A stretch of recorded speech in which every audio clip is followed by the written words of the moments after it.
સમાચારમાં આગળ વધી રાજકોટથી વિગતો મળી રહી છે કે જ્યાં જયંતિ સરદારા પર હુમલાના કેસને લઈને મોટા સમાચાર મળી રહ્યા છે। પીઆઈ પાદરિયાને સસ્પેન્ડ કરવામાં આવ્યા છે। સંજય પાદરિયા જૂનાગઢ ચોકી ખાતે આવેલી ટ્રેનિંગ સ્કૂલમાં ફરજ બજાવતા હતા।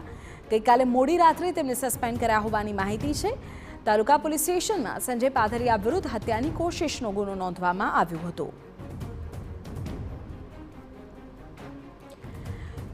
તો માહિતી એવી મળી રહી છે કે હવે પાદરિયા સામે એક્શન લેવાશે અને ગત મોડી રાત્રે તેમને સસ્પેન્ડ કરી દેવામાં આવ્યા છે। ફરિયાદ બાદ આ કાર્યવાહી કરવામાં આવી હોવાની માહિતી વધુ વિગતો આપી રહ્યા છે મારા સંવાદદાતા મોહિત ભટ્ટ। જી મોહિત, જે રીતે રાજકોટના તાલુકા પોલીસ સ્ટેશનમાં જે પીઆઈ પાદરિયા છે તેની સામે હત્યાની કોશિશનો ગુનો છે તે નોંધવામાં આવ્યો હતો અને આ સમગ્ર મામલે ગૃહ વિભાગ છે તેમના દ્વારા આ મુદ્દાને ગંભીરતાથી લેવામાં આવ્યો છે। હાલમાં જે પીઆઈ સંજય પાદરિયા કે જેઓ જૂનાગઢની ચોકી ખાતેની ટ્રેનિંગ સેન્ટરમાં ફરજ બજાવી રહ્યા હતા તેને સસ્પેન્ડ કરી દેવામાં આવ્યા છે અને તેની જે તપાસ છે તે અત્યારે ચાલી રહી છે। મહત્વનું છે કે આ કિસ્સામાં જે સંજય પાદરિયા છે તેની પાસે હત્યારા હોવાનો પણ આક્ષેપ છે તે થયો હતો, પરંતુ સીસીટીવી ફૂટેજમાં આ વસ્તુ છે તે દેખાઈ નથી, જેના આધારે પોલીસ છે તેમના દ્વારા પણ તપાસ છે તે શરૂ કરવામાં આવી છે। રાજકોટ પોલીસ દ્વારા આજે તેમનું નિવાસસ્થાન અને સાથે સાથે ટ્રેનિંગ સેન્ટરમાં પણ તપાસ છે તે હાથ ધરવામાં આવી હતી ને અત્યારે સંજય પાદરિયા છે તેઓ ફરાર છે। જો કે ગૃહ વિભાગ દ્વારા આ કિસ્સાને ગંભીરતાથી લઈ અને